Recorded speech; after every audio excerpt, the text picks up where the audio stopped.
این بار میخوایم درباره یکی از رایج‌ترین خطاها حرف بزنیم.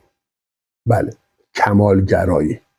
قرار نیست ما از همون اول بهترین ها باشیم. مهم اینه که شروع کنیم. وقتی قدم اول رو برمیداریم تازه اشتباه ها و ناهماهنگی ها خودشون رو نشون میدن. چیزی که قبلش حتی به ذهنمون هم نمیرسیده. پس فقط شروع کن. البته با برنامه ریزی. و یادت باشه کمی بدبینی چاشنیش باشه هم بد نیست. نه برای متوقف کردن مسیر، بلکه برای اینکه یاد بگیریم چطوری از اونها گذر کنیم.